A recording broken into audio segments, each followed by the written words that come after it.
What is going on, guys? It is Wrestlelamia here, back with another video. Join us now as we look at this week's edition of Smackdown, as well as the wildest news stories and rumors you need to know, including The Rock gets slapped, Bloodline at WWE Hall of Fame, a cameraman tells The Rock he's running long again, a WWE Universe outraged over obvious stipulation, Prime is the WWE's largest sponsorship deal in history, Triple H reveals the 100 million play button for WWE's YouTube, Nia Jax chokes out a referee, and much more. Be sure to subscribe and hit that notification bell for daily wrestling videos, and follow us on Facebook for exclusive lists. Also check out our new videos on Wrestlelamia Shorts. As always, we won't recap the matches, but just look at the good, the bad, and the downright ugly. As always, we start off with the good as number 1, Dragon Lee vs Angel Sizzler. The LWO vs Legado del Fantasma program seems like a random mix of matches, but you have to admit they're always entertaining thanks to the talent on both sides. Last night's Dragon Lee vs Angel Sizzler was the latest example as both superstars dazzle the fans. If WWE can just focus on making more fans care about the wrestlers involved besides Rey Mysterio and Santos Escobar, this could be an amazing feud. Number 2, Cody slaps The Rock. It was good to see Cody deliver a receipt to Rock following the People's Champion slapping Cody at WrestleMania 40's kickoff event. You never want your top babyface to look like a weakling, and having Cody go too long without some payback would have hurt his character, but that doesn't mean the Rhodes has no motive for wanting to get his hands on The Rock. Rest assured, the WWE will give fans even more reasons to want to see Cody and Seth versus The Rock and Roman at WrestleMania besides winning the Stipulation tag match on night 1. Number 3, Tiffany Stratton continues to dazzle. Another win, and more importantly, another excellent performance by Tiffany Stratton. Stratton is in the fast lane to main event, and if she keeps going at this rate, she should be getting women's title matches within months.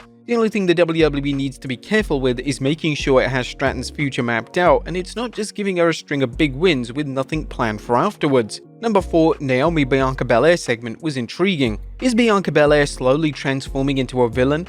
Well, fans have heard the rumors of the EST going heel for a while. Still, last night's seemingly casual conversation between Bella and Naomi suggests Bianca isn't buying Bayley's current apology tour, and that no one else should, given Bayley's history of doing despicable things. Whilst this storyline is a little bit too much like Drew McIntyre's heel turn, at least the WWE is copying something with a proven track record. And Randy and KO make a good team. Randy Orton and Kevin Owens make a good team. Despite being one of those mix and match tag teams, they showed remarkable fluidity. While last night's near miss where Randy Orton nearly clobbered KO with Logan Paul's brass knuckles suggests the WWE plans to book tension between RKO and KO, possibly leading to a triple threat between the two and Logan Paul, we could see the two challenging for the WWE Tag Team Championship down the road. But that was a good. What about the bad? As number 1, LA Knight can't destroy a TV. Last night's backstage segment where LA Knight took out his frustration against AJ Styles on a defenseless TV was laughable. We haven't laughed this hard since Hulk Hogan tried to steal The Undertaker's motorcycle and couldn't even get it started.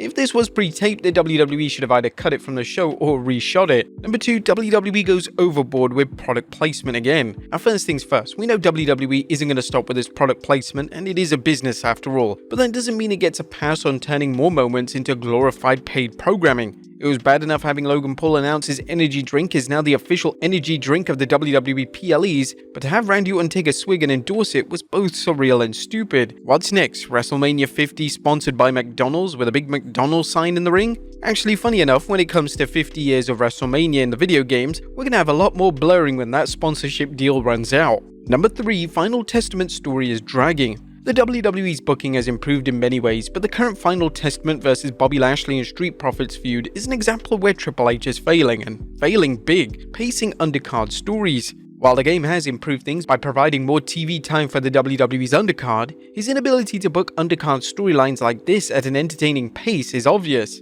This feud has been going on for months, and yet nothing major seems to have happened. And Bayley's redundant interview. Last night's sit-down interview with Bayley was unnecessary, as the role model has repeatedly explained her actions. The more Bayley can explain she did it for The Rock, or for damage control, the less sympathetic she becomes. The WWE needs to stop with the apology tour and focus on Bayley getting payback. The interview was a waste of time, and the segment could have been used for someone else. But there was nothing downright ugly, but a little bit of a hit and miss Smackdown that failed to build any new matches for WrestleMania. Mania is just 4 weeks away, and it's time to start filling up the undercard. What would you guys think of Smackdown last night? Let us know in the comments down below. Now let's move on to the news.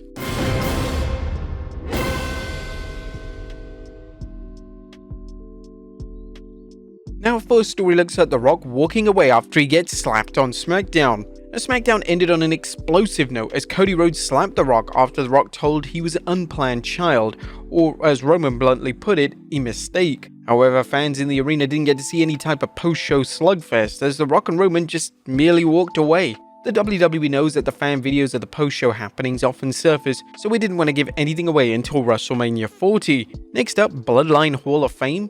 The WWE has announced Paul Heyman, Bull Nakano, and the US Express into this year's Hall of Fame. However, we could now see a member of the Bloodline being inducted. Fightful Select has reported that The Rock's grandmother, Nia Jax, is being considered to be inducted into the Hall of Fame. We stress that point as considered, not confirmed. Nia was a promoter for the Samoan wrestling promotion Polynesian Pro Wrestling. Now, at first it was reported that The Rock has influence over the Hall of Fame, but that doesn't seem to be the case as WWE has denied that The Rock has any input. Next up, the cameraman tells The Rock he's running long again. It looks like The Rock just can't tell their time. How else to explain a video that surfaced showing WWE crew members trying to get The Rock to wrap things up? The WWE wisely didn't start SmackDown with The Rock after last week's debacle when he went way over his allotted time. NoDQ tweeted, "The Rock's promo was running long on WWE SmackDown and the camera crew was just trying to get them to wrap things up before the show went off the air."